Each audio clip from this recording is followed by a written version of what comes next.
Hello and welcome to a new video. Primary ২০২২ recruitment process এবং সেখানে যে ১১,৭৬৫ প্যানেলের মধ্যে কুইবাইজদের জন্য যে নিয়োগ, সেই নিয়োগ কিন্তু শুরু হতে চলেছে।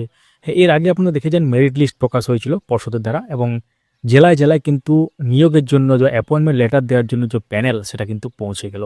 এর আগে আপনাদেরকে দেখিয়েছিলাম অ্যাকচুয়ালি আরকি যে ২ টো জেলার ক্ষেত্রে, আবার পুরুলিয়া জেলার ক্ষেত্রেও কিন্তু পাঠিয়ে দেওয়া হয়েছে এবং সমস্ত জেলার ক্ষেত্রে পাঠিয়ে দেওয়া হয়েছে। এগুলো আমরা টেলিগ্রাম চ্যানেলে পরপর শেয়ার করব এবং যারা যুক্ত নেই তারা অবশ্যই আমাদের টেলিগ্রাম চ্যানেলে যুক্ত হন। টেলিগ্রাম চ্যানেলে যুক্ত হওয়ার জন্য আপডেট মাস্টার 4 লিখে সার্চ করুন টেলিগ্রামে, যুক্ত হতে পারবেন এবং সেখান থেকে আমাদের সাথে জয়েন করুন।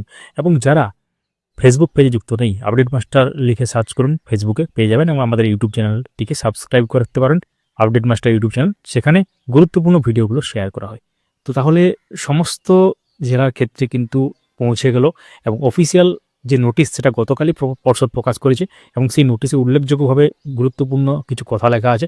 সেটা হচ্ছে সমস্ত জেলাতে কিন্তু পাঠিয়ে দেওয়া হয়েছে লিস্ট, এমনভাবে লেখা আছে এবং তার সাথে আপনারা যে জেলার জন্য অ্যাপ্লাই করেছিলেন অ্যাপয়েন্টমেন্টের জন্য, সেই জেলায় ডিপিএসসিতে খোঁজ নিন। অবশ্যই কিন্তু গুরুত্বপূর্ণ, আগামীকাল থেকে হয়তো শুরু হয়ে যাবে। তো এই হচ্ছে ব্যাপার। এবং এরপরে কিন্তু নতুন নিয়োগের যে ব্যাপার, ২০২৫ নিয়োগের জন্য ইন্টারভিউ, সেটা কিন্তু প্যারালালি চলবে, সেটার সঙ্গে এটা সম্পর্ক নেই।